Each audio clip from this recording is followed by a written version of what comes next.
2 weeks ago, back WWE SmackDown Live had their first exclusive pay-per-view called Backlash.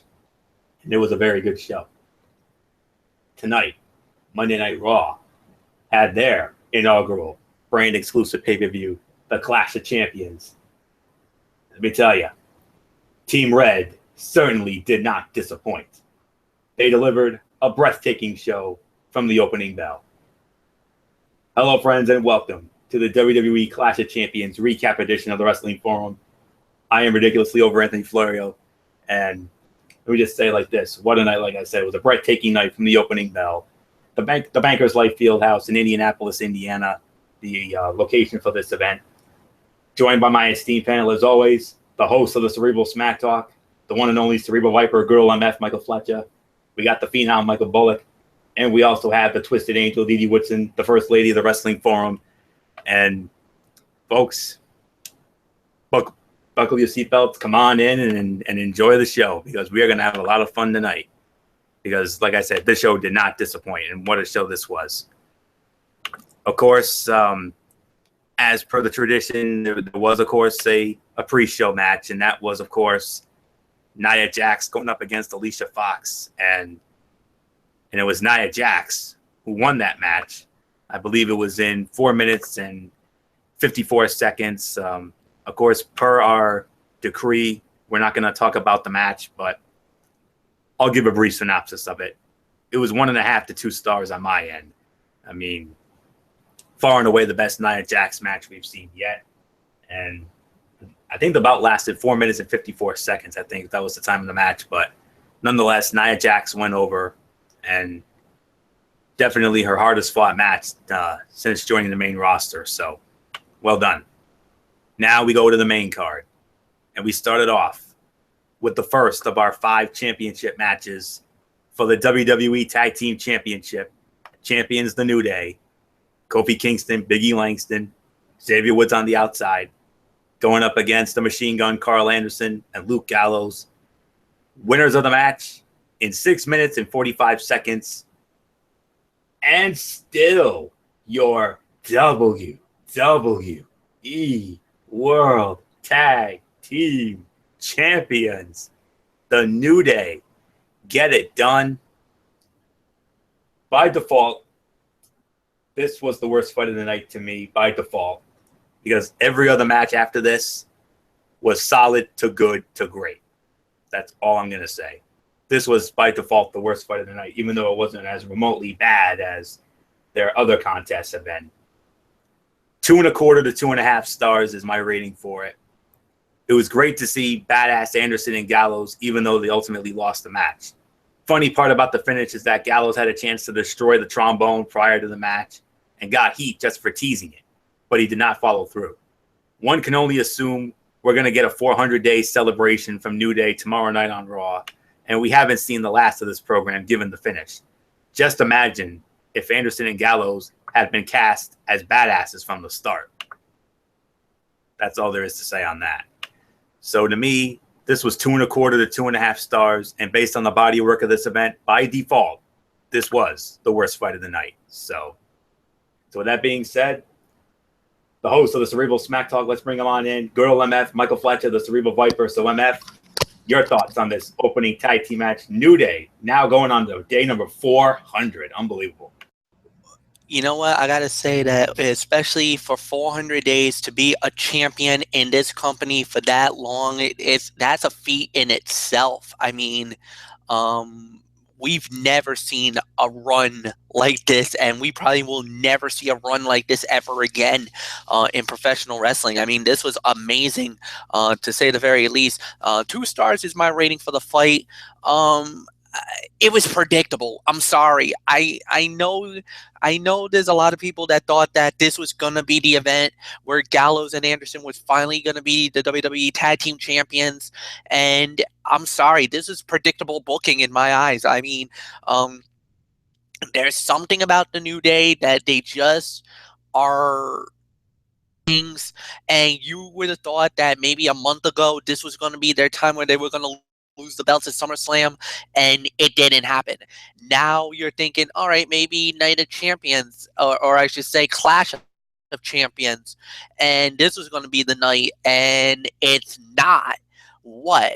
Maybe Boston, TD Garden, Hell in a Cell. Could that be the night where they drop the belts, or could they just be keeping this belt warm for a mega event like Survivor Series, which is I believe in Toronto this year, Anthony, or somewhere in Canada. I think it is. I think it's at the AAC, right? The Air Canada Center. Where Survivor Series? Yeah, Yes, Survivor Series will be on November 20th at the Air Canada Center in Toronto. Only the yeah, second international Survivor Series. Montreal, yeah, the other. yeah. They'll probably have it. They'll have it at the AAC. Is well. Now I'm just using that because I know a few people in Toronto actually calls that the AAC and not Air Canada Center.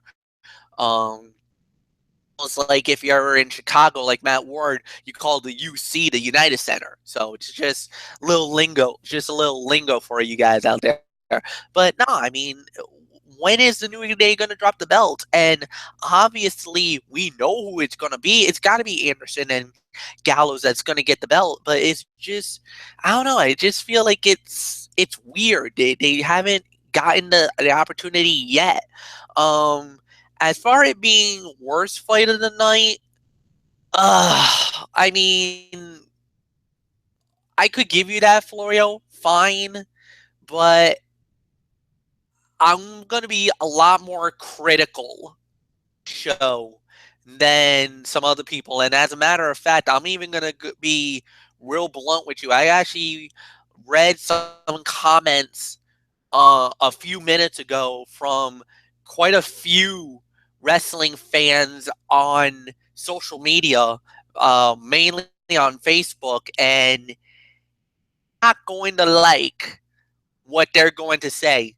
I'm just gonna be real honest with you right now. They were more critical than Dee Woodson is about the women's division. Where I know tonight we're gonna be blasting and basically singing the praises of the women's division. But Dee Woodson in the past has been very critical about the women's division. I think we all can agree tonight they almost hit a home run. They practically did hit a home run. They were about this close from hitting a grand slam. But yeah, quite a few people were very critical about it. Some were even saying that they felt that No Mercy it was better than this show tonight. I'm just saying a few people that I know. You mean With that Backlash? said, yeah, Backlash was better than Clash of Champions. But like I said, I'm not going there because that's not my saying. I'm not on this. I'm just saying a few people that I know on social media who are diehard wrestling fans said it was good, but don't start giving this ticker tape parade or bust out the balloons and party hats because but they were calling it predictable booking 101. But Bullock, I'll give it to you first. All right. Yeah, I do agree. I mean, I'll go somewhere between 2.5 stars as my rating on the match. Yeah. We were all thinking that tonight was going to be the night that Gallows and Anderson finally end the reign of the New Day as the WWE World Tag Team Champions, but nope, that didn't happen, and it's now going to last 400 days. And I agree. This is a run that we've seen it. Rarely in professional wrestling where a team, a tag team, holds the titles for this long. And all I can say is congratulations to the New Day. And yeah, I get this feeling we're gonna get some kind of a celebration out of it. But the question is, when are we gonna see the New Day finally drop the belts? I do agree. I think this feud is probably far from over, and And I agree, maybe it could happen at Survivor Series, but there's another Raw exclusive pay-per-view that's going to be coming up after No Mercy. That's Hell in a Cell. Maybe it could happen then. I don't know. Just going to have to wait and see how everything all plays out. But either way, 2 to 2.5 stars, and by default, worst fight of the night. Dee Woodson, I give it to you.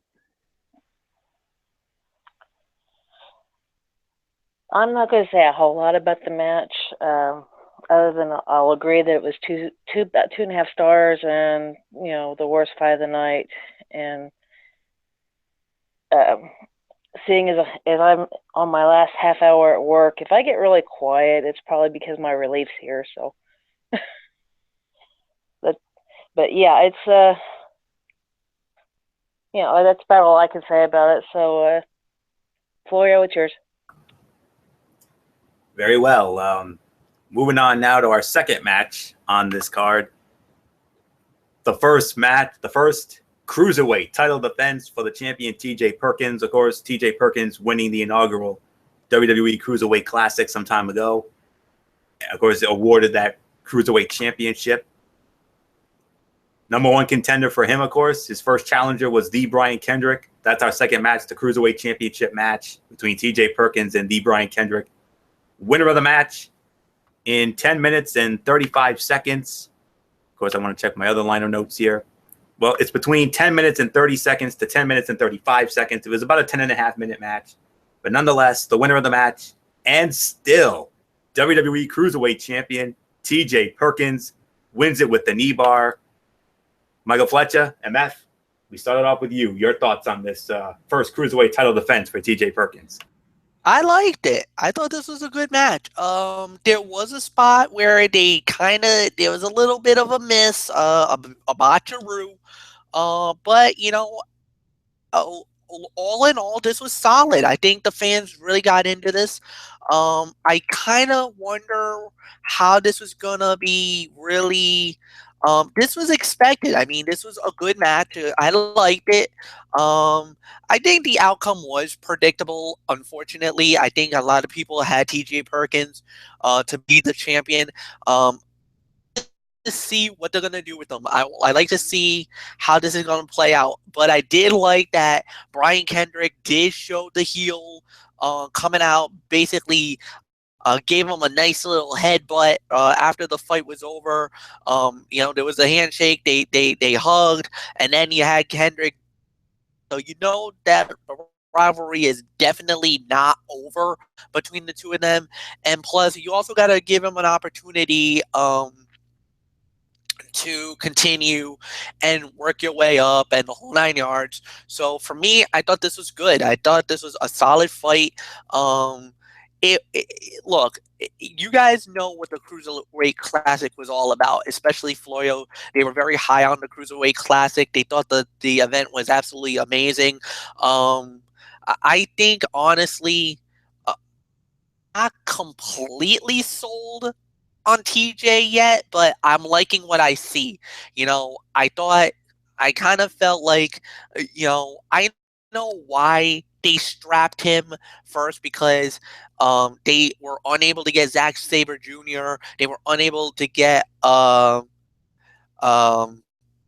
she to join WWE, and I think a lot of people were really upset about that, but that's why they did what they did.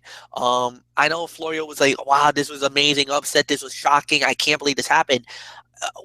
But once I got the dirt sheet of the actual members that went to WWE, to the Raw roster, that's when I'm like, oh, wait a minute, it wasn't an upset. This was the way that it was designed. It was meant for that to happen at the end. Leading into the tournament, I think we all knew it was basically, once the tournament began, I think we all were kind of were feeling like Kota Ibushi was going to be the guy that was going to win the tournament. He was going to be the last man because he was so coveted by not only NXT but WWE fans. For Cedric, once you started seeing all the other names that were going to be a part of this tournament, it was almost amazing. At the end of the day, so what's going to happen now? My feeling, it goes like this: either Brian Kendrick will get another shot at the belt. I think Grand Metalik, who was the runner-up in the CWC, he should get the next opportunity at TJ Perkins' belt. But for me, just to be, and I'm a Ring of Honor mark, and I'll even openly admit it, I think the next guy that should get the shot is Cedric Alexander. Even though he's being penciled in to the NXT roster, he will make some appearances on Monday Night Raw, and I truly believe, in my eyes, Cedric deserves the opportunity. I think he should be the next contender for TJ Perkins's WWE Cruiserweight Championship. So, as far as my overall rating goes, I'm gonna give this about 2.5 to maybe 2 3/4 of a star. And Michael Bullock, I give it to you. All right.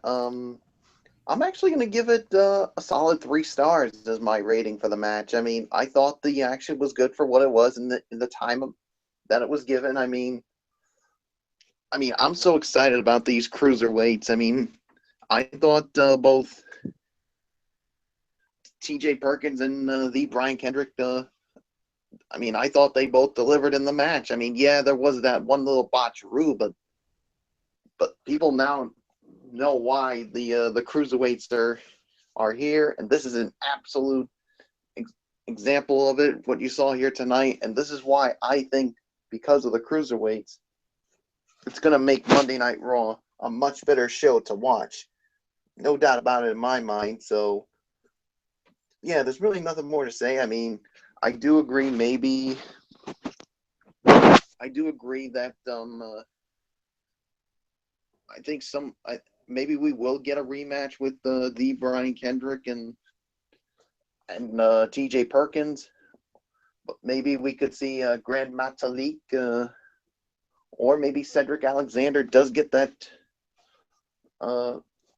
added to the Monday Night Raw roster and he gets the shot. But we'll wait and see how it goes. I mean, Monday Night Raw is getting their feet wet with the cruiserweight division. So yeah, so 3 stars is my rating.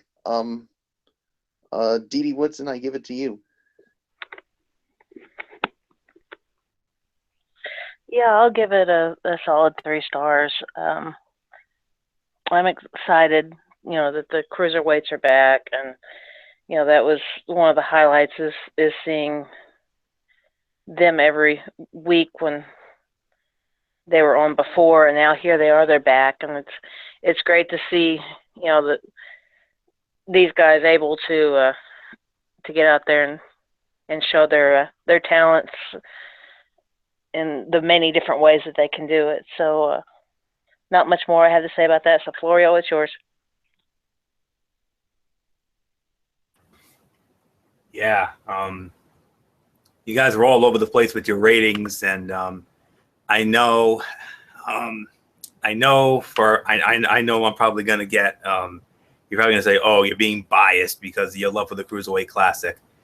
And you know what? Like I always say, you damn right I'm going to be. Well, I'm not going to be overly biased. I'm just going to be just a little more.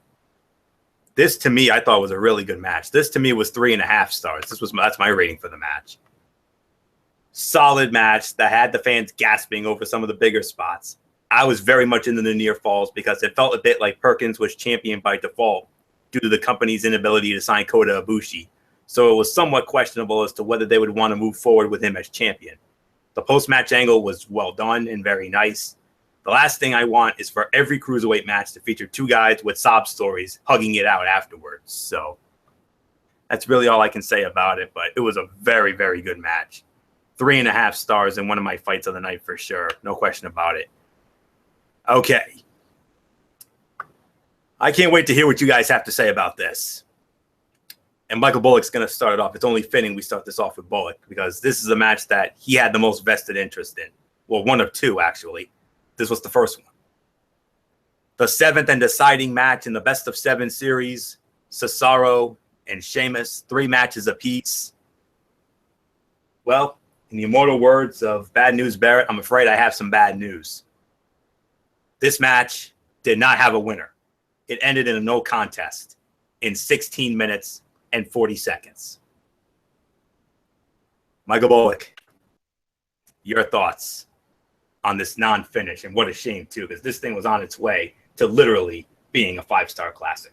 Oh my gosh! I mean, this was on its way to being a damn good match. I mean, and like you said, a 5-star classic, and they had to stop the match because of, well, obviously they feel like they couldn't continue because of injuries. But okay, WWE, you had to give us a no contest. Ugh, so disappointing. And I mean, I don't know what else there is to say. I mean, and I hate to say it, but because of we had ourselves a no contest. I mean, but you know what? For the way the match was leading up to the no contest, because the action was good, I'm actually gonna go. I mean, it was leaning towards 5-star classic, but like you said, because of the no contest, I have to take major points away, and I have to only give it 4 to 4.25 stars. I mean, so disappointing. I mean, I just don't know what to say about it. I mean, I'm just so freaking confused about the whole thing. I mean, now how do we determine who wins? Who's going to win this series? I don't know what else there is to say. Just brutally disappointed. Dee Woodson, it's yours.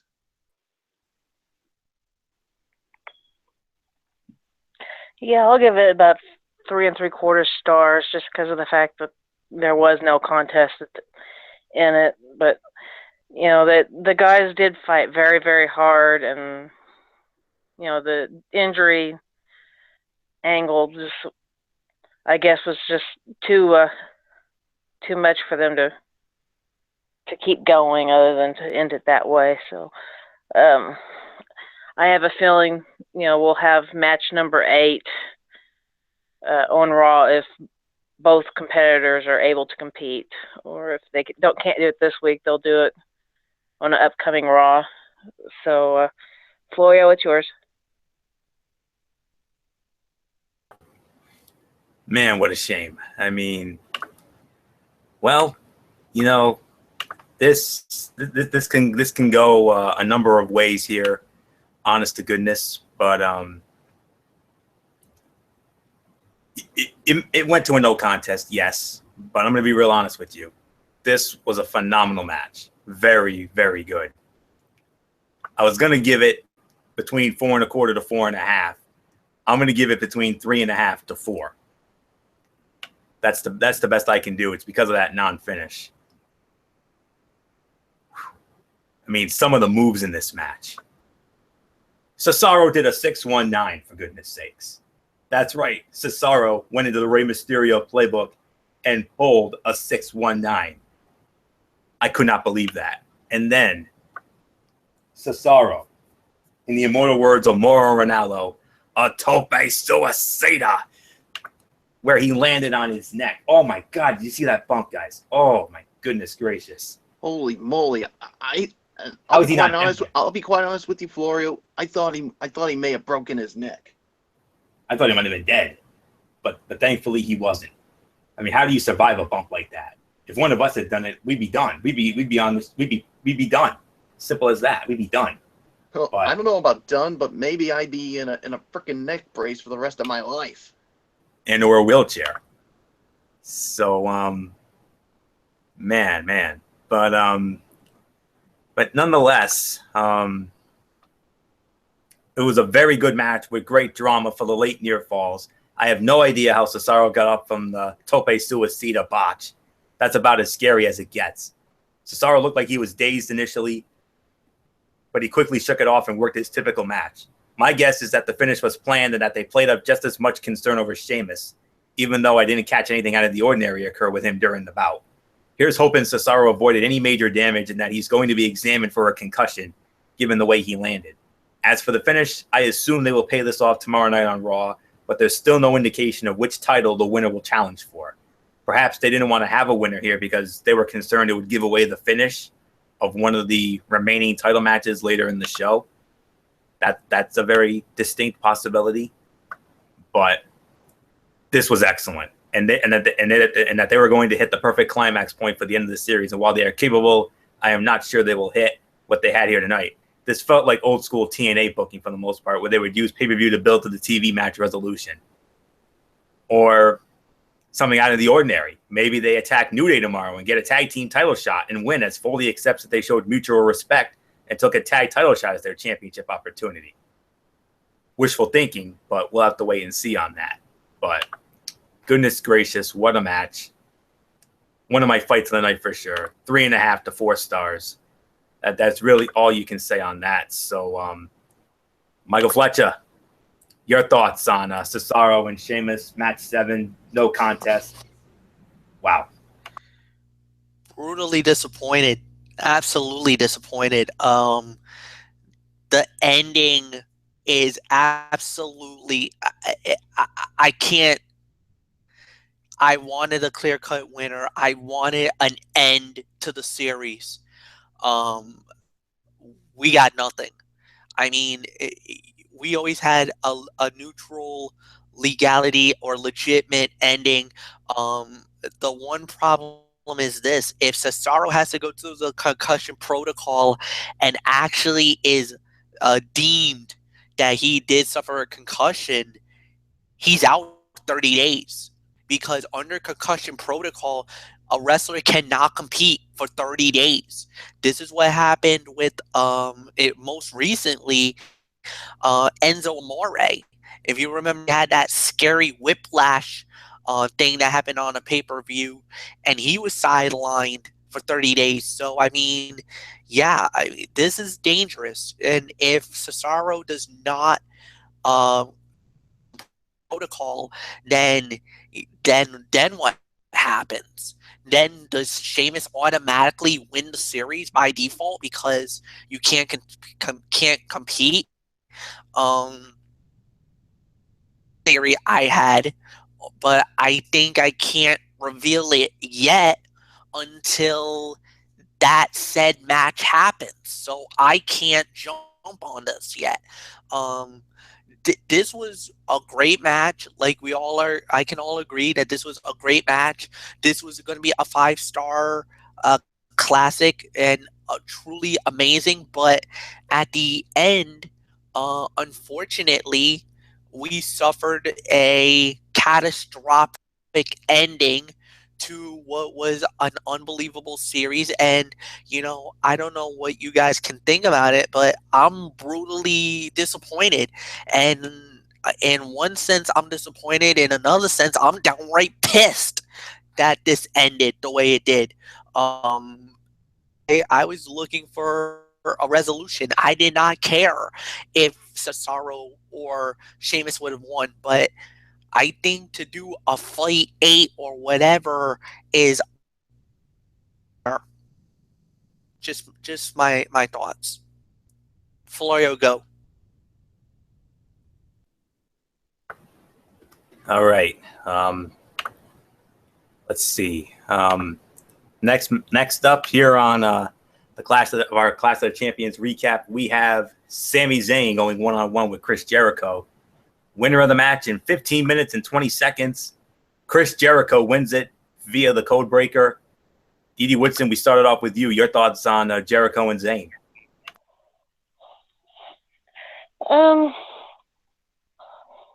I didn't really care as much about this match as some of the others.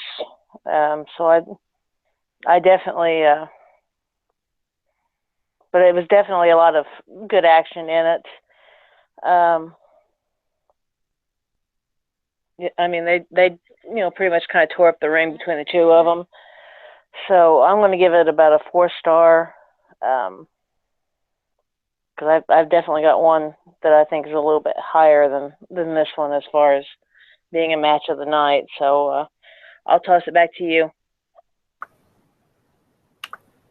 The timing of Zayn and Jericho seemed a bit off at points, but it was still an entertaining match with good drama, thanks in part to the lack of predictability regarding the outcome. I mean, honestly, when Bullock and I did the preview last night, initially we had no idea who was going to win the match, but then we ultimately went with Chris Jericho, and it was a good move because it was Chris Jericho who won the bout. I like that it was Jericho that went over, as it keeps the feud going.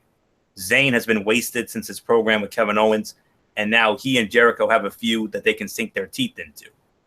No question about that. I 100% agree with that, no doubt. And looking at my liner notes and the rating that I had for this bout, I'm right there with Didi Woodson. I'm gonna give that a solid 4 stars as well. And what else is there to say? I mean, I pretty much had my piece on it. Jericho and Zayn, I think this feud is far from over. I think we're going to probably get some more interaction with these two, which is more than fine with me, as long as they're giving us entertaining bouts like that. So Didi Woodson's spot on the rating. I agree with it. My initial rating is between 4 to 4.25, but I'm leaning more towards the solid 4. So very good match indeed. So Michael Fletcher, you've been a Sami Zayn mark for a while. You've known his body of work. Did he disappoint you with Jericho tonight, or did you like this bout? Oh boy, you're prisoner of the moment. I'm sorry, I can't go there. 3 stars. I think I mean the match was good. It was solid. I liked it, but the outcome was predictable. And that's the thing. The outcomes of these fights are stinking predictable. And I'm sorry, you're the Raw guy. You're trying to say that this is great and everything else, but like you said, Zayn been relevant since the brand split on Raw. Any answer? Not at all. And as far as Jericho, I mean, I'm to the point where I'm done drinking the Kool-Aid on him as well. So you want my honest opinion? That's all I'm going to give you on this. This really did nothing for me at any point. I mean, yes, it had good moments. Yes, it had a good match. The body of work was fine, but again, the ending was predictable. Thing that is really more for me the theme of the night than anything else. Bullock, is yours. Wow. All I can say is, damn, Fletch, tell us how you really feel. Woo. Man, I don't even know how the hell I'm going to follow that, but now the question is, who do I agree with? Do I go with Didi Woodson and Anthony Florio, or do I go with Michael Fletcher? I'm sorry, Fletch. I'm going to have to disagree with you. I'm going with the Didi Woodson and Anthony Florio. 4 stars is my rating on the match. I mean, yeah, you could say the match was predictable, but the action was good for what it was during that time. I mean, I don't know how you can degrade a match like this. I mean, with the action that we had, I mean, the match. I mean, we knew Jericho was going to win. I mean, I'll grant you that, but I was impressed with the match to the point I think it's worth 4 stars, but me and Anthony Florio, we always have a saying: you can't please everybody, and there are some people here who are tough to please. Didi Woodson's one of them. Michael Fletcher is one of them, and our grand poobah Derek Ferreira is another who's tough to please. So, but as Bill Belichick would say, it is what it is. So, 4 stars is my rating. Florio, let's move on to our next match. All right. And now we move on to, well, the next 3 bouts we're going to review are all championship matches. And we started off with the triple threat match for the WWE Raw Women's Championship. Champion Charlotte, accompanied by Dana Brooke, going up against Sasha Banks and Bayley. Winner of the match in between 15 minutes and 30 seconds to, well, actually it is 15 and a half minutes. 15 minutes and 30 seconds, the time of the fall. The winner of the match, and still the Raw Women's Champion, Charlotte, after a couple of super kicks to the face of to the head of Bayley. She gets the fall on Bayley. Charlotte walks out still your Raw Women's Champion. Hopefully, Michael Fletcher will not call me a prisoner of the moment when I review this match, because this was amazing. You knew these 3 were going to deliver. Let's not kid ourselves. We knew these 3 were going to deliver, and boy, howdy, did they ever do it. This, to me, another solid 4-star match, because let me go for this. Up to that point on the card, it was the fight of the night up until the end. But my favorite match of the night at that point, with the women getting plenty of time and making good use of it. I can't say I ever truly felt like Charlotte was at risk of losing the championship, but that had more to do with where they are in this feud than the in-ring work. One small complaint is that Sasha's backstabbers looked more like rolls into the bank statement than painful for her opponents. As good as these 3 are together, I am looking forward to singles matches rather than triple threats. Although this wasn't a very, very entertaining match, and another one of our top women's matches of the year. This is going to go right up there. No question about it. I still think the one where Sasha beat Charlotte a couple of months ago, that was the women's match of the year, in my opinion. But this match here came very close to overtaking that for the honor of women's match of the year. Because let me tell you, we knew this was going to be. Many people thought this was going to be a potential show stealer. You could definitely make an argument that this stole the show, in all honesty. Right? They have no clue what to do with Bayley here, as she drops another match and continues to feel less special by the week. The thing that made Bayley so lovable in NXT wasn't that she was a loser. It was that she had chances and journeys. She won matches, but then would come up short for one reason or another in the big match, but kept fighting and fighting and fighting. Right now, there is no story for her. She's the extra wheel so we can get back to Sasha and Charlotte. So far, she's been booked like just another woman and nothing special. The crowd was even deflated by the finish. But that's no surprise, considering that WWE thinks that Charlotte versus Dana Brooke is the money match. Yeah, right. Overall, the match was good, and it was very good, and the finish played well in terms of how Charlotte won, but felt as if it had to struggle through the triple threat formula and interference to get there. I think any combo of the 3 in a singles match would have been much better, but that's just me. But other than that, very much enjoyed the match, though. That's the only little gripe I have about it. So, solid 4 stars for me, maybe even 3.5 at worst. But the women, they delivered tonight. So, Michael Fletcher, are you going to call me a prisoner of the moment again, or are you going to agree with me on this? Florio, I'm going to say this. This is my fight of the night. Screw you all if you think otherwise. The final 2 fights did nothing for me whatsoever, and I'll even go one further. You're gonna hear a rant on the WWE World Title fight. This was my fight of the night. 4.5 stars. This was absolutely amazing. You want to talk about, without a doubt, the best, at least the best women's fight on pay-per-view this year, I'm going to give it.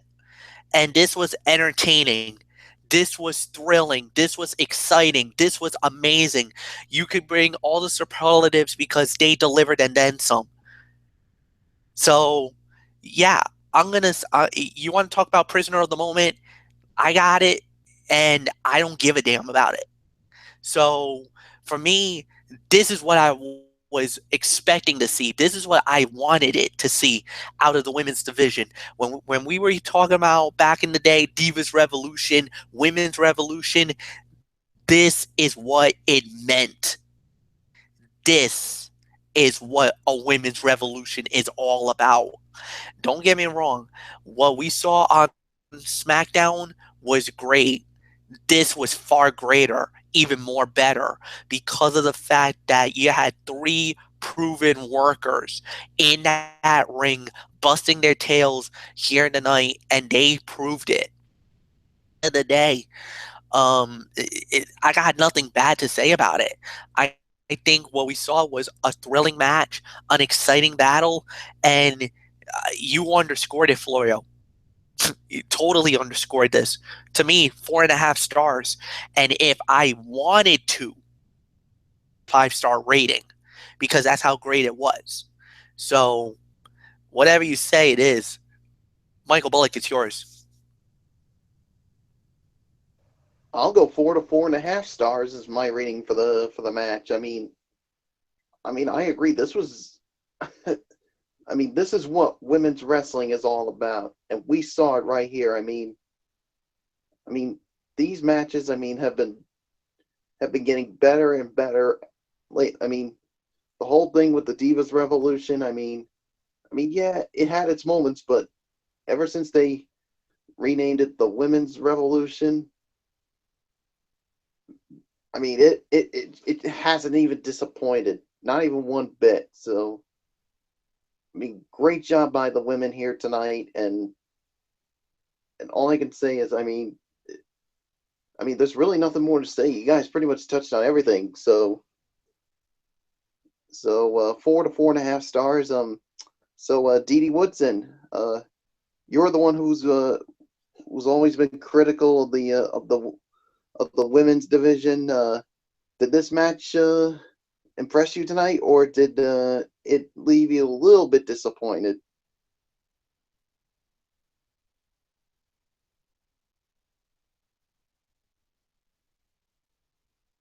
Dee Dee, are you there? Did we lose her? I don't think we lost her. I think she might be busy, Bullock. So, Floor, you might want to take this. Yeah, I'm gonna. Yeah, probably just move on to the next match. Yeah, that's exactly what we're gonna do. While we wait for Dee Dee Woodson to come back in. Next up, for the WWE United States Heavyweight Championship, champion Rusev defending the title against Roman Reigns. Winner of the match in 17 minutes and 10 seconds. And the new WWE United States Heavyweight Champion, Roman Reigns. Roman wins it with the spear. Michael Fletcher, you said the final two matches didn't do nothing for you. What was wrong with this match? The outcome. The crowning of a new champion. Really, WWE? You put Roman Reigns and you strap the belt on him? Okay, let me get this straight. The fans don't like him.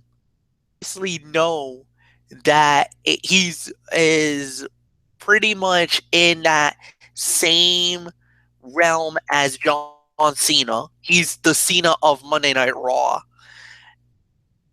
You basically give us the story, typical big man fight, going at it, guys going, one against another, trying to go, then it looks like Roman gets out of the accolade, goes for the spear. Lana jumps up. Referee's like, you know what? I've had enough of you. Get out of here. She gets thrown out of the building. Then you have this back and forth for a little bit where Rusev goes for the accolade, gets him. Looks like Roman probably taps out, gets this power victory, gets a 1-2-3 after he hits him with the spear, and he wins the belt. All right. Boring as hell throughout the fight. Slow start and beyond. Almost nauseating to me to sleep halfway through the fight. I like the ending. I'll give you that. To me, 2.5 to 3 stars. I that's the thing. I don't care about the length of the fight.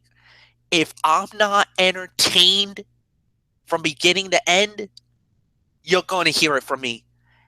And just for the mere fact that we know this was McMahon's call, that's why he put the belt on Roman Reigns, because he's still very high on Roman. It's obvious he still is very high on Roman Reigns, to the point where he did beat Kevin Owens on Monday Night Raw last week in a steel cage fight, which maybe might put him in line for a Universal title fight now.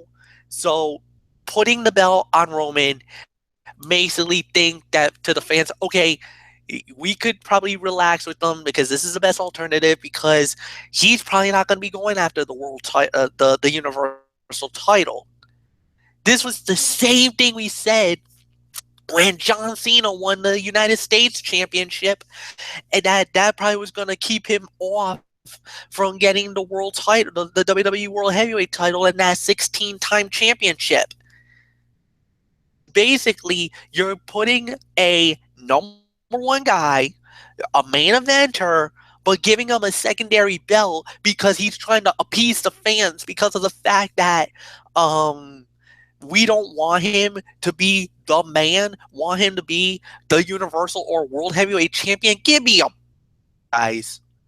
I've seen this from a mile away, and I know what's really going on. So you can say whatever you want to say, but just my thoughts alone. Bullock, it's yours. Whew. Man, Michael Fletcher being brutally honest here tonight. Whew. Man, I really don't know how to follow that. I don't think I even can, for goodness sakes. You know, I'll give it somewhere between 3 to 3.5 stars. Is my rating for the match. I mean, when I did the preview with Anthony, I picked Rusev to retain the title, and well, let's just say I ended up with egg on my face on this one. So yeah, so to me, there's really nothing more to say. So I don't know if Dee Woodson's back, but if not, I'm just going to toss it up to you, Florio. Oh, Dee back, I think. Woodson, we just need your thoughts on the women's match and the U.S. title match with Roman Reigns winning the title from Rusev. Well, as far as the women's match, for me, that was the fight of the night because the girls really tore it up tonight, and really, I think they really handled themselves very well in the ring. They all three gave everything they had, even with, Dana being outside the ring. They still, it still came down to be a match that you could be proud of from the ladies. And, you all said earlier in the night, I'm probably the hardest person on the girls. And this time, I have to say the girls outdid, I think, all the guys this time around. They just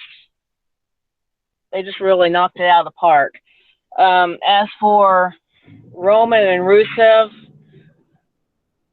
I'm giving that 2.5 stars. I really did not care for this match. I even walked away from my computer while that match was on because it was just that freaking boring. It didn't catch my attention. They just, I knew Rusev would eventually lose it, and I'm pleased with that outcome. But as far as the match itself, it just did not hold my interest. And, everybody knew pretty much that Lana was going to get involved, and she did, twice? So, yeah, it just was not, something that I wanted to waste my time on watching. So I'll toss it back to you. Yeah, my thoughts on it. I'm going to meet you guys in the middle. 2 3/4 to 3 stars is my rating for the match. It was another match that I felt was good, but was missing something. Rusev works a good physical style, but I kept waiting for this to pick up, and it never really did. It also felt longer than it was. I do, however, like Reigns winning the U.S. title, though. in theory, it keeps him out of the Universal title scene and allows for a reboot, which he really needs. So I definitely expect a rematch. Maybe tomorrow night on Raw, maybe at Hell in a Cell next month in Boston. I don't know. We'll see. But at the end of that, there's nothing left for me to say except 2 3/4 to 3 stars. That's the rating for the bout, I feel, in theory. Yes, it was a slow start, but there actually was some good drama down the stretch after that slow start. U.S. title win would seem to keep Reigns occupied and out of the Universal Championship picture, but you can't put anything past Vince McMahon when it comes to his obsession with getting Reigns over as a babyface, meaning there's always a chance he will end up making a play for both titles. After all, like Fletch said, he beat the Universal Champion Kevin Owens in a steel cage match last Monday night on Raw. So I got to give Fletch that due. So after all that, 2 3/4 to 3 stars. That's my rating for it. And now we arrive at the main event of the evening for the WWE Universal Championship. Champion Kevin Owens versus Seth Rollins. Winner of the match within a time frame of 25 minutes and 10 seconds to 25 minutes. Well, it was 25 minutes and 7 seconds to 25 minutes and 10 seconds. It doesn't matter. We went over 25 minutes. Winner of the match, and still WWE Universal Champion Kevin Owens. He wins it with a pop-up powerbomb after interference from Chris Jericho. I already know what Michael Fletcher is going to say on this. I got a feeling he's going to go Cerebral Viper on us in just a little bit, but we're going to save the best for last in this case because Michael Bullock's going to start this one off. So Bullock, your thoughts on the main event? My thoughts on the main event. I'm sorry. I mean, I'm giving this 3 stars. I mean, I'm giving it for the match, for the way the match was, but really, I mean, we had a overbooked, clunky finish. I mean, with Chris Jericho interfering. I mean, I don't know what to say on this. I was expecting. I wanted a clean match, not some interference, not some overbooked finish that we got here. So I got nothing more to say. I'm really not in the mood to go off tonight. So I know Fletch is probably going to be. So 3 stars. Heck, I'll even go as low as to say 2 3/4 of a star. T.D. Woodson, it's yours. I don't know what else there's to say. I'll go with the 3 stars. I mean, this was definitely I don't know how to put it, but I mean, this was probably one of the worst champion matches I've seen in a long time. Yeah, the guys got in there and they tore it up and everything, but Jericho, did we really need to have that as part of this? Do we really need to see that stupid idiot? I mean, we already saw him once tonight. Why in the hell was he back out there? There was no reason for it. Yeah, okay. They're supposedly best friends. All right, fine. But this is a championship match. We don't need somebody coming out there and pulling what Ric Flair would do for Charlotte. Yeah, I'm going there. This was as bad as Charlotte's first reign with the title, having some stupid idiot coming out and trying to interfere in the match. That's just, it's stupid. And then they knock out the ref. And what does Seth Rollins do? He beats the ref's head into the mat, trying to wake him up. What does that do? That causes more damage. That causes the ref to be passed out even longer. Then Stephanie finally gets smart enough later in the match to send out another referee.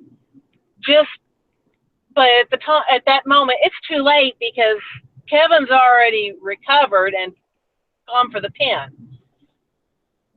But by then, the damage was already done from Chris Jericho being out there. So, this had to be, at least the second worst fight of the night, just because of all the crap they went through in this match and all the crap they pulled. Yeah, all the total BS that we saw. Right. I mean, it was stupid. I mean, this is a freaking main event, and they had to pull all this nonsense. You want to know who's behind all this BS? Vince McDinkleberg and Kevin freaking Dunn. Oh yeah. In my opinion, the like I said, the ladies knocked it out of the park tonight. They definitely had the match of the night. In my opinion, they probably should have been the ones that had the main event tonight, just because of the fact that match was better than the main event we got, because of the fact that we had this bull crap that was going on. Excuse my language, but I mean, what else can you say about it? It's just bad. It's just a bunch of crap. But, I'm getting tired of seeing this stuff. First we get it all with the divas. Now we're getting it with the guys. What are we doing? Are we turning the men's division into the ho-hum diva crap that we had before? I hope not, because if this is how it's going to turn out, I'm going to be glad that I'm going to be missing Raw tomorrow night for work. So I'm going to get off my high horse. I'm going to pass this over to Florio before I lose my temper anymore.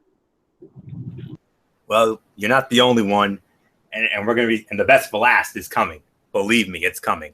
But in a moment, I think we're ready to let the Viper out of his cage. Oh yeah, he's going to go on one of his Triple H Evolution style rants if I know him. But before we get to that, or the Triple H style rant when he had that interview with Jim Ross. Amen to that. But for right now, let me give you my thoughts on this. There have been times tonight where Michael Fletcher called me a prisoner of the moment. Fletch, you're not going to be calling me a prisoner of the moment when I give you my rating for this match. You guys gave it 3 stars. I'm sorry, you overscored this thing royally. 2 stars is my rating for this. And I'll even go as far as to call this the worst fight of the night. The tag team title match was better than this crapola. Let's not kid ourselves. 2 stars is my rating for it. Seth Rollins loses his 4th pay-per-view title match in a row and will still get another shot because of shenanigans and because wins and losses do not matter. And that's part of the problem with the feud, is that there is no real story to get behind. Triple H returns and screws Rollins, disappears. Stephanie apparently never talks to her husband, and Rollins still acts like a whiny little brat. I am not saying that Seth should flip a switch and be Sunshine and Rainbow's babyface, but instead of revenge, he just feels like an entitled a-hole. There's little to invest in, and I feel the crowd here reflected that. The match, considering the talent involved, was a complete and utter disappointment. It was slow, almost going through the motions, and then went into the usual TNA, yes, I went there, TNA-like overbooking. Now, these sort of shenanigans can work. And, I'll even give you an example. There was an event earlier. Michael Elgin and Naito. The difference is that with Elgin and Naito, once it appeared that Elgin was going to be screwed, the crowd went wild for him, willing him to come back as his friends got involved. And once the shenanigans were over, they worked this tremendously hot stretch with the crowd just going insane, just hoping that their guy could overcome. Rollins and Owens lacked that on every level. This was WWE's version where it kills the audience from the ref bump on because they know what's coming and they get exactly that. Bad storytelling, overbooking that no one cared about, and subpar work from 2 performers who are usually much better than this equal an extremely disappointing main event. And initially I had a very high rating for this show. Once I saw this crapola, it killed the rating in one foul swoop. So that's all there is to say on that. Rematch, you bet there's going to be a rematch. Next month, October 30th. But it's not going to be no regular match. No. There will be a winner. There will be a clear and decisive winner this time. Can you say Hell in a Cell? Hell in a Cell. You damn right, Michael Bullock. And it better be better than this crapola that we saw here, because if it's not, good Lord, I am going to go off big time. I'm going I'm going. Oh, the gloves are coming I'm off. going phenom mode, and I'm gonna bury someone's ass 6 feet under if they book another finish like what we saw here tonight.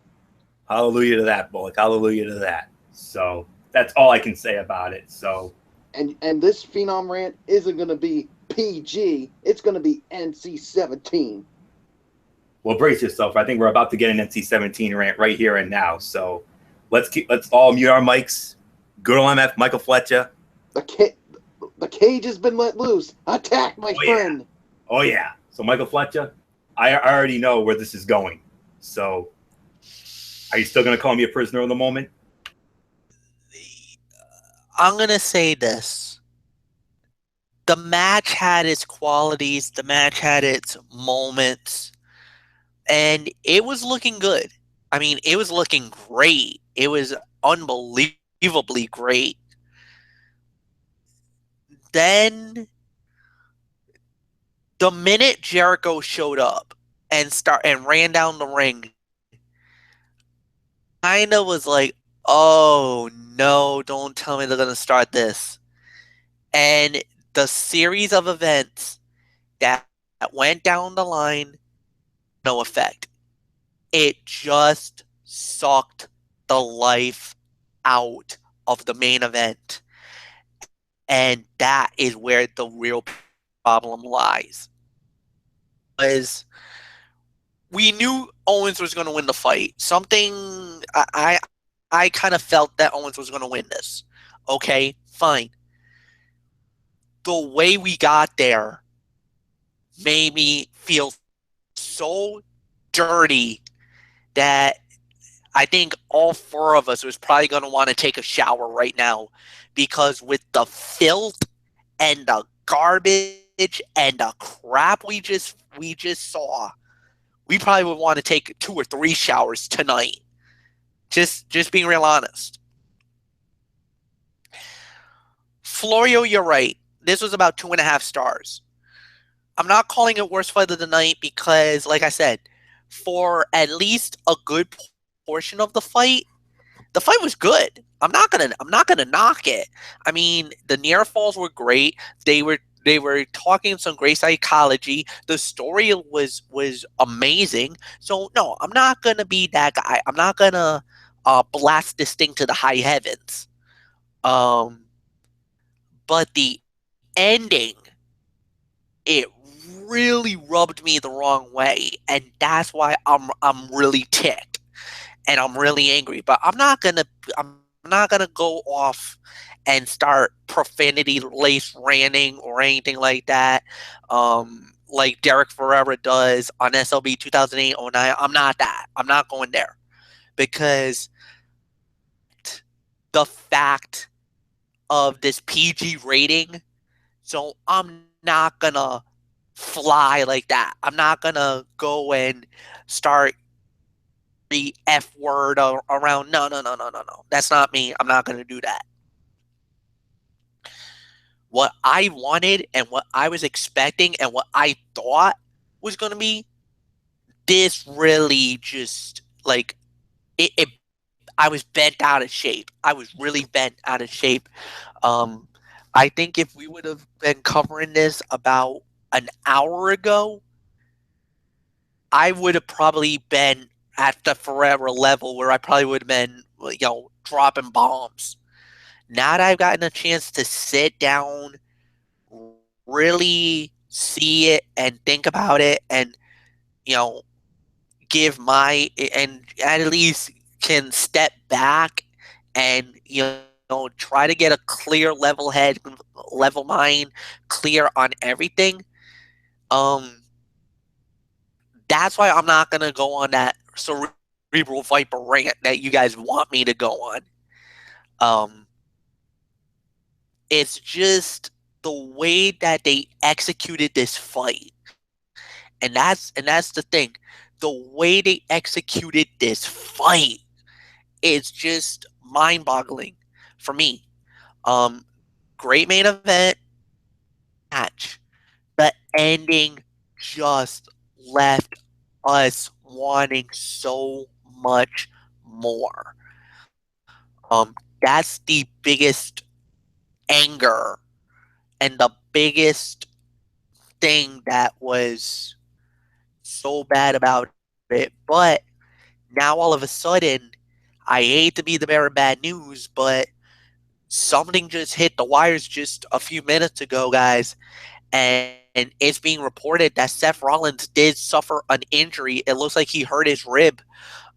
He was attended to medical doctors. Basically, um, they do know that WWE has not said anything, so it's just a rumor right now. Basically, it could be a sell job. We don't know.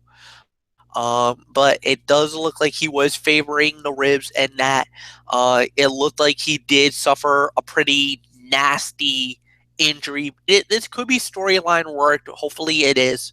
Hopefully, there's nothing serious on the injury of Seth Rollins, but it needs to be monitored for what it's worth. I think the match itself, like I said, 2.5 stars. It just left a bitter taste in the mouth. And that's the biggest thing. That's the thing that really kind of quote unquote grinded my gears more than anything else. And that is just because we were expecting something. We knew the match was going to be good. I just hated the fact that, the way it ended.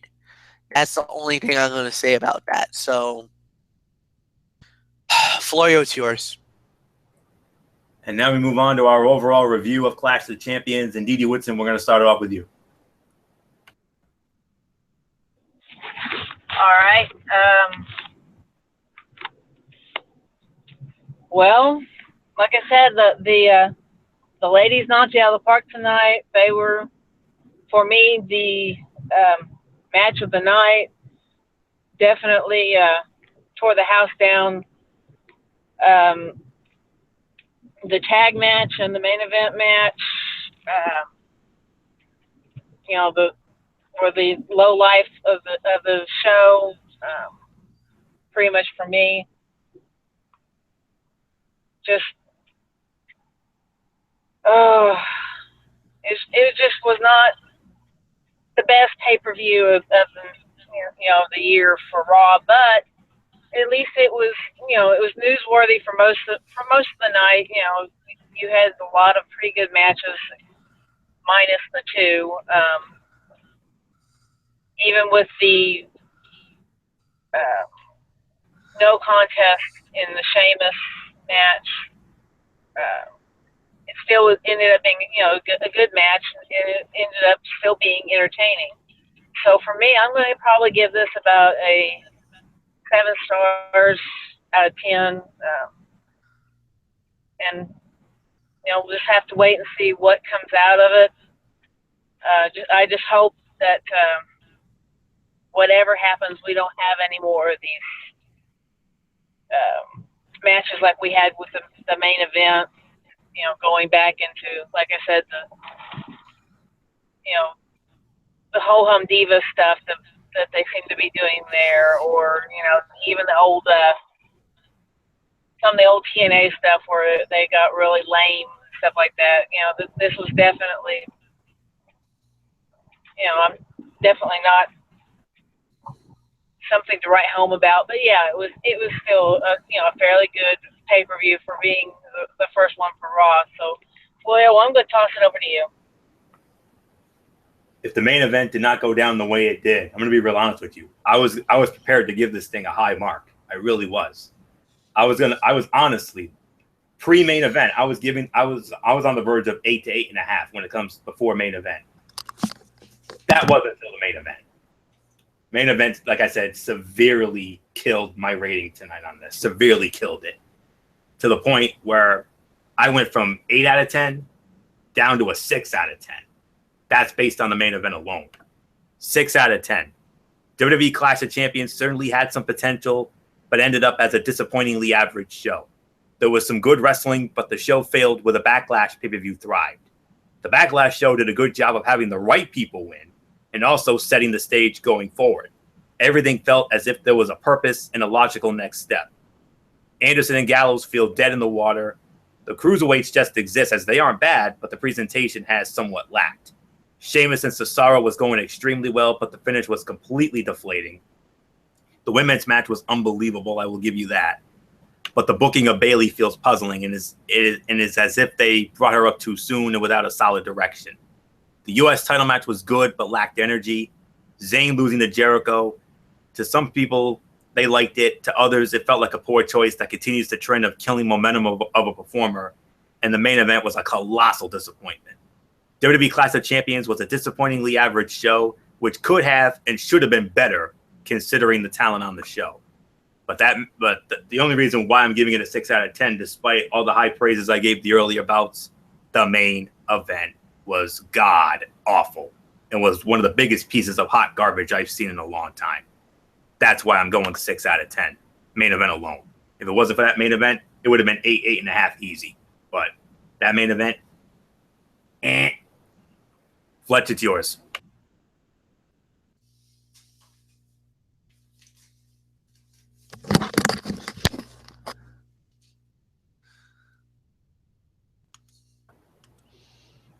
Yeah, I'm sorry, guys. I had to step away for a moment, but now 6 out of 10.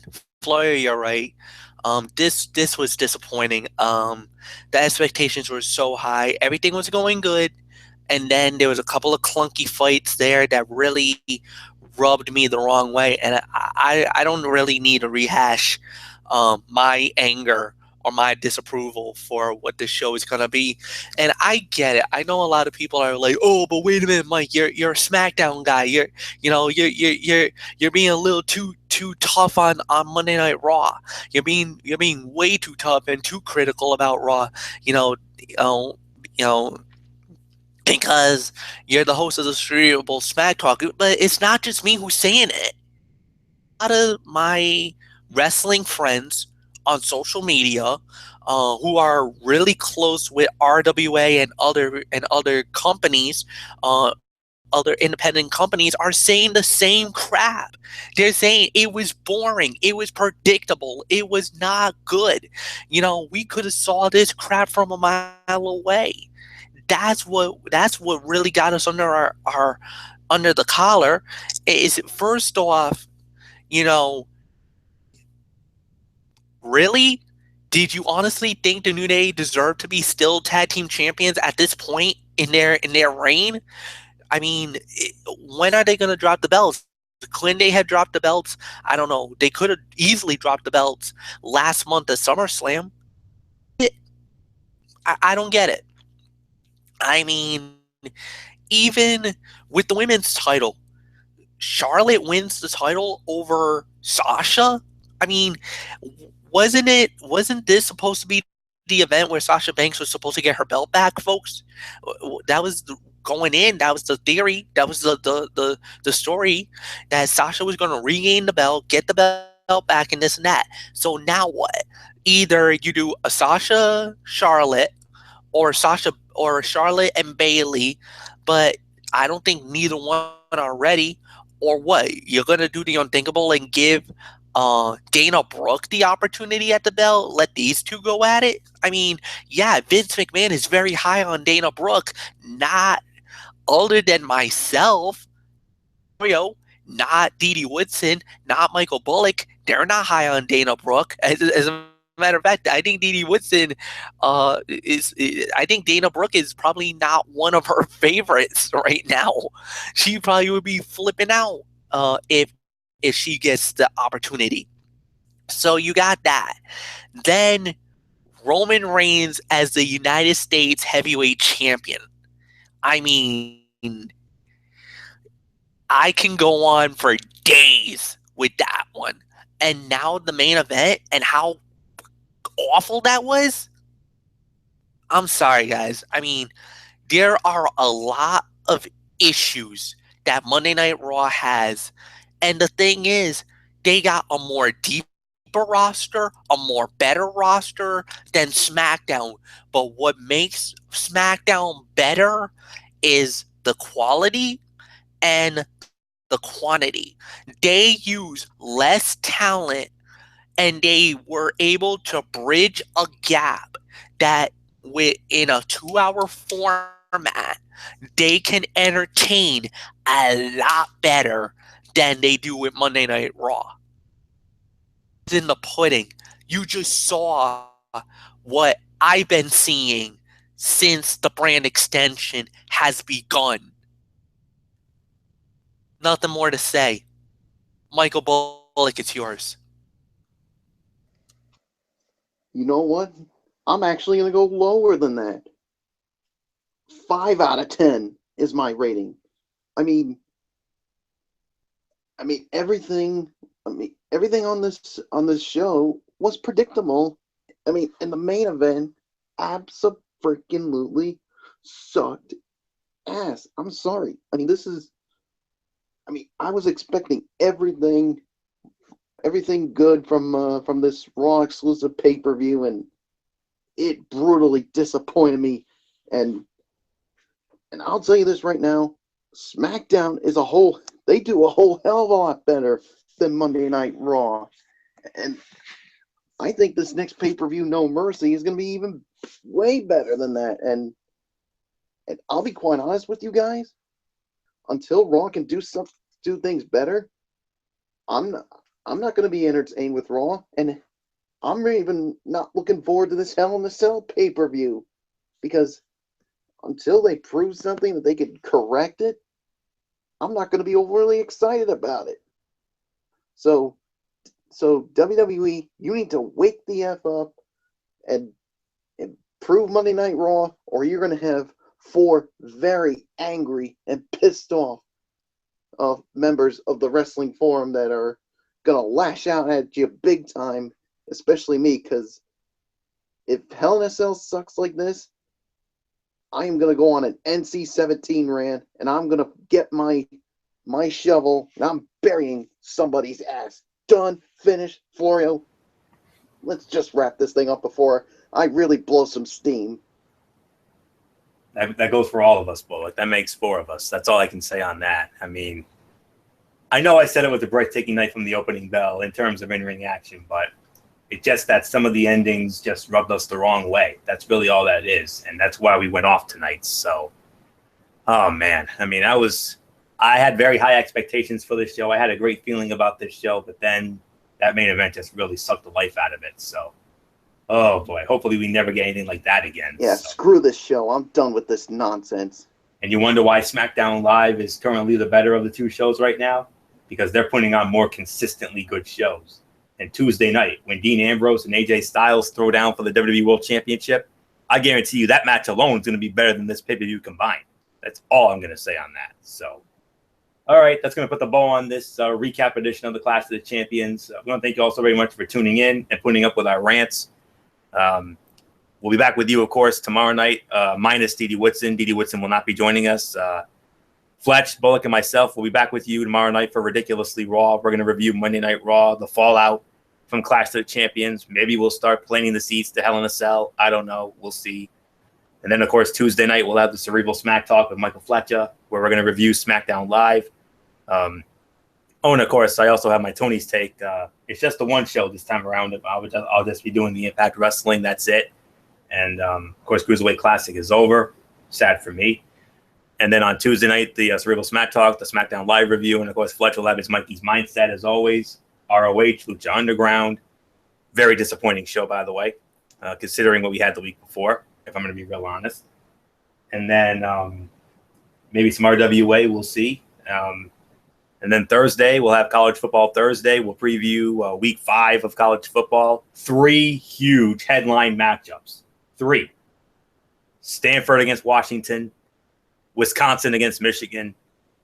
And the main event, Louisville and Clemson. Oh, my sides are aching just thinking about the awesomeness that is to come from Death Valley. And then on Friday night, we'll have NFL Friday. We'll get into week 4 of the NFL and preview some of the big games for that and recap the Thursday night game between Fletcher's Dolphins and the Cincinnati Bengals. So, and that's it. So until tomorrow night for Ridiculously Raw, it's Ridiculously Over Anthony Floyer here for the Cerebral Viper, Girl MF Michael Fletcher, the Phenom Michael Bullock, and the Twisted Angel and First Lady of the Wrestling Forum, Didi Whitson. And in spirit, the hardcore pipe on Derek Ferreira. You know the routine, everybody. Thumbs up. Talk to you later. Yeah, throw it up Fortune 4 style. Bye for now, my friends. God bless. Be good to each other. So long. And remember, no matter what anyone tells you, wrestling is indeed actually real. Good night, everybody.